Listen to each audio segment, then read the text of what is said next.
I was laid off, struggling. She said she'd support me. Said she believed in me.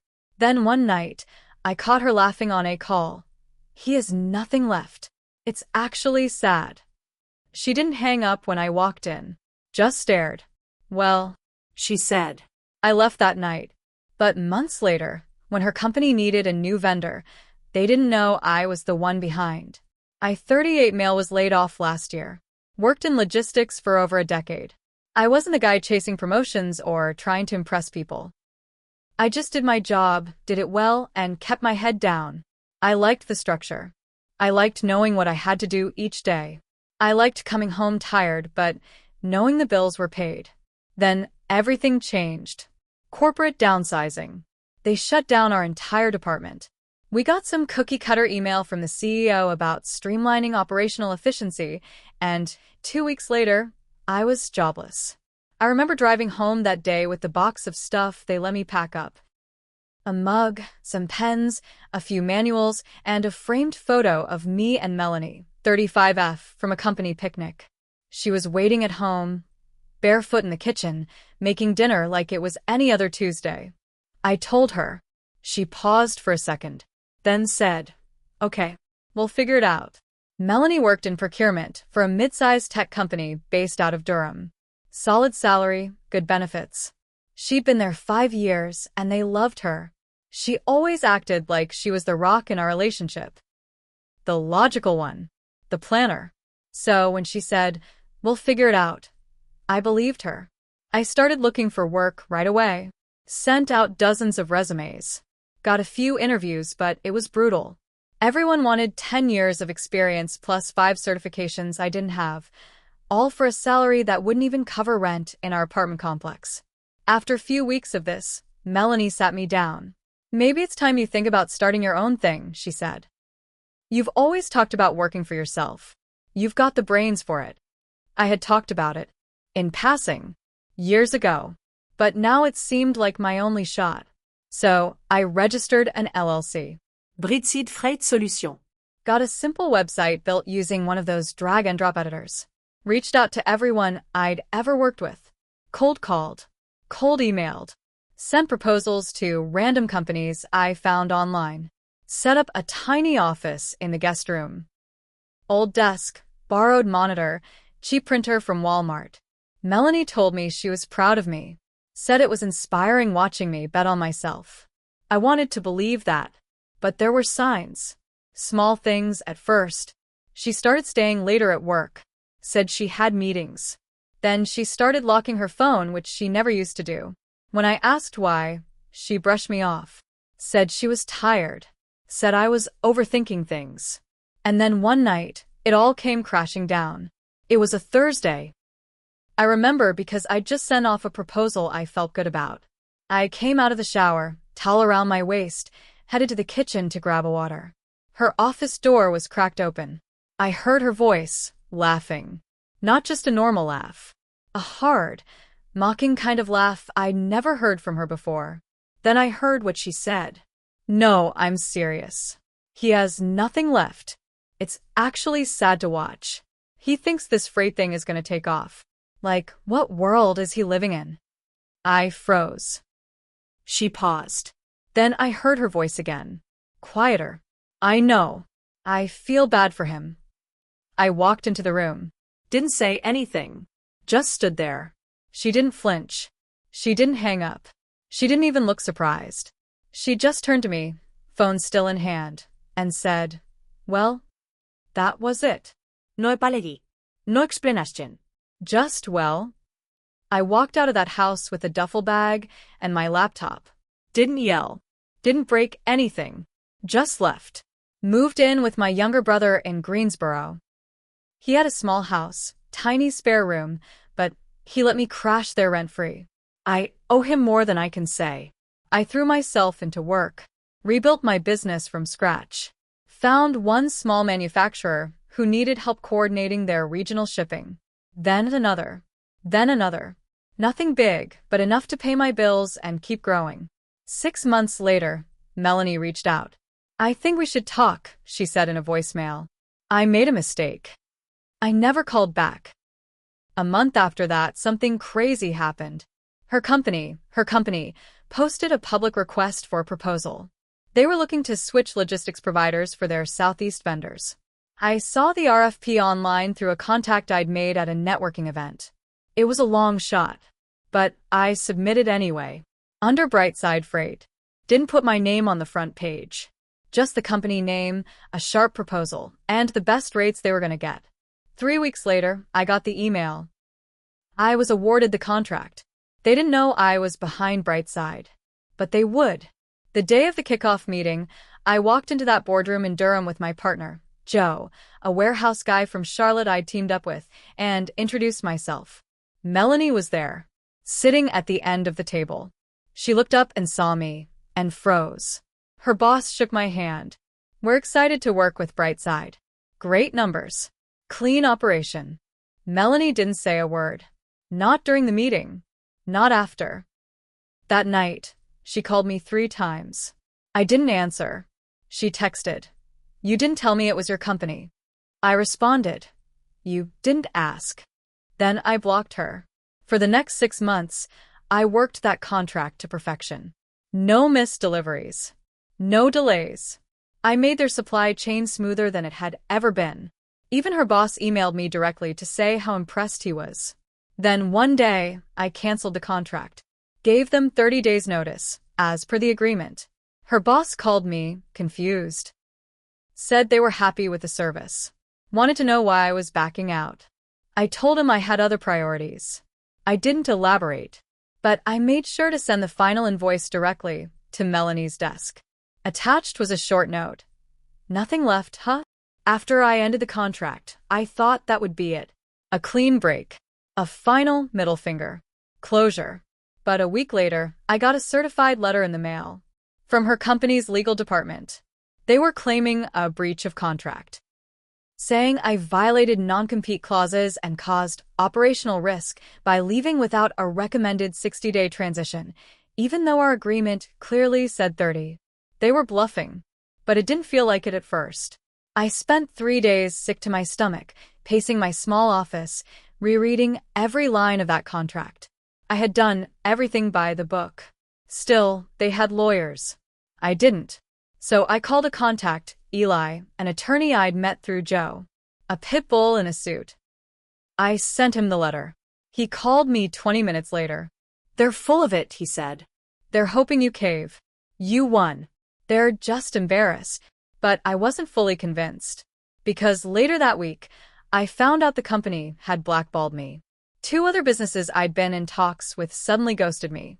One confirmed over the phone, off the record, that someone from Melanie's department had called and shared concerns about my reliability. They were trying to kill my business. I'd built Brightside from nothing. I wasn't about to let it die because some bitter ex couldn't handle being embarrassed. So I made a move I'd been sitting on for months. See, Melanie's company had a dirty little secret. I found it during the audit we did right before taking over their freight. Joe and I had flagged it. Tons of outdated vendor records, shady middlemen, overlapping charges. Her department was funneling freight through preferred partners that padded costs with fake fuel surcharges. One of those partners? Melanie's college ex, who ran a shell company out of Atlanta. We didn't say anything back then. Wasn't our problem. But I had the emails. I had the invoices. I had everything. So, I sent a package. Not to Melanie. To her company's compliance department. To the CFO. To the audit committee. No return address. Just documentation, neatly organized, and a typed note that read, "You might want to ask why your logistics costs doubled between Q1 and Q3. 2 weeks went by. Then Joe called me, laughing. Man, you watching this? He sent me a link to a local business journal. Headline, Internal fraud investigation launched at tech firm. Sources say procurement staff suspended. I scrolled down. There was a blurry photo of Melanie walking out of a glass building. Head down. No comment. They didn't name her, but I knew. A day later, I got another text. From an unknown number. Was this you? Tell me the truth. I didn't answer. She sent another. You're ruining my life. That one made me stop. Not because I felt bad, but because it showed me how deep her denial still ran. I wasn't ruining her life. I just stopped letting her ruin mine. Then came something I didn't expect. A voicemail. From her mom. "I don't know what happened between you two," she said, voice shaking. "But Melanie's not okay. She's drinking. She's not sleeping. I think she's going to lose her job. Please, just talk to her." I sat in my car for an hour listening to that message on loop. And for the first time in months, I felt something besides anger. I felt tired. I hadn't moved on. I'd been living in this revenge, building my days around proving her wrong, crushing her company, watching her squirm. But now? I didn't know if I wanted to keep doing this. Then 3 days later, I got an email that changed everything. Subject: Proposal, confidential from Derek Weller, CFO of a competing logistics software firm in Raleigh. Body: We've been following your work. Would love to discuss bringing you on as a consulting partner. Big opportunity. You'd have full control. Let's talk. It was legit. I did some digging. They were planning a major rollout. They wanted someone who knew the freight world. And someone who had taken down a corrupt system before. I had a shot at something real. Something huge. But there was a catch. Their biggest client? Melanie's company. They wanted me to help transition them over to a cleaner system if and only if I could work past any prior bad blood. They wanted me to clean up her mess. Be her replacement. Make the system she broke work again. I didn't respond right away. But I knew this wasn't over. Not yet. I took the meeting. Not because I wanted to fix things for them, but because I wanted to see the full picture. I wanted to know exactly how bad Melanie had screwed up, how deep the fraud ran, and what her company planned to do about it. The office in Raleigh was sleek. Glass, brushed metal. Too much modern art. Derek Weller met me in the lobby wearing jeans and a blazer, like some startup guy pretending to be casual. But he wasn't fake. He was sharp and he knew who I was. "Brightside Freight," he said, shaking my hand. "You made some noise. Impressive." He walked me into a conference room. Slides already on the screen. Graphs, invoices, vendor summaries. He didn't waste time. "We're taking over their procurement process," he said, clicking through. "Your ex's department left behind a disaster. Missing invoices, ghost vendors, forged signatures. Their board is demanding a clean transition." I stayed silent. He paused. "We also know you were the one who tipped compliance." That was gutsy. I didn't confirm or deny, just looked at the screen. Then he dropped the twist. "They're offering you the job." I blinked. He went on. "Their board doesn't trust anyone from inside. They want someone who exposed the mess. Someone with real field experience. You'd build the new logistics framework. Report directly to the board. 6 figures. Bonus structure. Full control." I laughed. He raised his eyebrows. "You want me," I said, "to replace the woman who betrayed me, who said I had nothing, who tried to destroy my business." "She's suspended," Derek said flatly. "Probably won't ever work in procurement again. You're not replacing her. You're erasing her." He slid a folder across the table. Inside, full offer letter, NDA, and a draft of a press release. "Why me?" I asked. Derek looked me dead in the eye. "Because you already burned it to the ground. Now we want you to rebuild it." Right.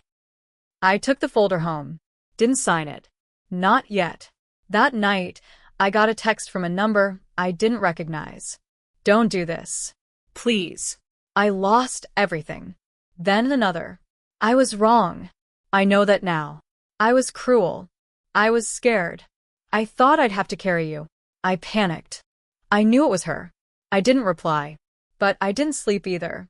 All night I thought about what it would mean to take that job. Not for the money, but for the power, the control. To walk into her old office. Sit at her desk. Undo her legacy. Wipe her name out of the system. And then something else happened. A week later, Melanie showed up at my office. Uninvited. She looked thin. Pale. Tired. Not like the woman who once laughed on the phone about me being a failure. Her hair was tied back. No makeup. Just jeans and a hoodie. I opened the door halfway. She didn't ask to come in. Just stood there. I lost everything, she said. They froze my accounts. I had to move back in with my mom. I didn't say anything. I know you told them. I deserved it. I know. Silence. But please, don't take the job. That caught me off guard. Why not? She looked down. Because if you do, I'll never come back from it. I waited for the apology. For the admission. It didn't come. Just fear. She wasn't sorry for what she did. She was sorry it backfired. I stepped aside and let her in. We sat in the office. She cried. I didn't. She talked about how things spiraled. How the pressure at work got to her. How she felt trapped. How she never expected me to actually succeed with Brightside. I thought you'd give up, she said. Come crawling back to a real job. I didn't think you'd win. There it was. The truth. I was angry at you, she added. For making me carry everything. For needing me. She still didn't see it. You didn't carry me, I said. You dropped me. Kicked me when I was down. And now you're crying because you slipped on your own mess. She looked at me like she didn't recognize who I was. I loved you, she whispered. No, I said. You loved being ahead of me. She left without another word. I stared at the offer folder on my desk. This wasn't just about revenge anymore. It was about finishing what I started. But not out of hate. Out of purpose. Out of power. Because now, I was the storm she thought would never come. The next morning, I signed the papers. I didn't rush into it. I sat in my office, reading every word of that offer letter. Then I walked outside, looked up at the gray Durham sky, and reminded myself of who I'd been a year ago. The man standing in a hallway in a towel, hearing the woman he loved laugh at his pain. I faxed the signed documents at noon. By 3 p.m., the press release was live. Brightside founder to lead procurement overhaul following internal fraud scandal. They didn't mention her by name. But everyone knew. The board gave me full access. Emails, purchase histories, vendor contracts. My first move was to cut every single partner that had any ties to her or her friends. I went scorched earth. Even the ones who were halfway legit got dropped. If they played dirty once, I wasn't taking chances. I cleaned out her entire vendor roster in 2 weeks. Then I rewrote the policies she once bragged about. All of them. I slashed waste, doubled efficiency, and forced her old department staff to reapply for their roles. Only 3 got rehired. The rest were let go with performance concerns in their files, just like what probably happened to others she had pushed out before. But the most satisfying part? Melanie's name was in every internal investigation memo. Every slide in every compliance presentation. I didn't write those slides, but I approved them. She couldn't get a job anywhere. People talk in procurement. The word was out. One day, Derek walked into my office holding his phone. You need to hear this, he said, handing it to me. It was a voicemail someone had forwarded him. A recruiter talking to Melanie. She was pleading, almost begging, for an entry-level position at a small distribution firm. Said she'd work remote, take a pay cut, do anything. Said she just needed a second chance. The recruiter was polite, but firm. I'm sorry, Melanie. Based on your reputation, we're going to pass. Derek looked at me. You okay with that? I nodded. Yeah. I am. But that's not where this ends. Because a few weeks after that, I got a letter in the mail. From the IRS. Turns out, Melanie had listed me as a co-signer on one of those fraudulent vendors. My name had been attached to one of the shell companies from years ago, back when we were still married and shared a bank account for a short while. I thought I was done. Now, they wanted me to explain why $58,000 in unclaimed income had my name on it. I sat in that office with my hands shaking. This was the part no one warns you about. When you chase revenge, when you go this deep, you end up dragging some of the dirt back with you. I got Eli, the lawyer, back involved. We dug into the paperwork, found signatures that weren't mine, dates that didn't match. Spent weeks pulling together documents, testimony, even a forensic handwriting analyst. It took months. But finally, the IRS dropped the claim. They opened one on her instead. And this time, they weren't bluffing. They audited everything. Every fake invoice. Every dollar moved between accounts. Melanie tried to play dumb. Said she'd been pressured by vendors. Said it was just a mistake. But they didn't care. She was arrested in March. White fraud. Tax evasion. Forgery. She's out on bail now, waiting for trial. Her mom paid for a lawyer, but it won't help. The case is too clean. Too well documented. I never testified against her. Didn't need to. I just handed over what she left behind. Let the truth do the work. I still think about her sometimes. Not with love. Not even with hate anymore. Just with clarity. She looked at me like I was weak. Like I was something to tolerate. Someone she could step over and laugh about behind my back. Now? She's the one everybody whispers about. She's the name on a company-wide fraud seminar. She's the example interns are warned about. She's a LinkedIn profile that hasn't been updated in over a year. As for me, I sold Brightside 6 months ago. Got a great offer. Enough to pay off my debts, buy a house, and start something new on my own terms.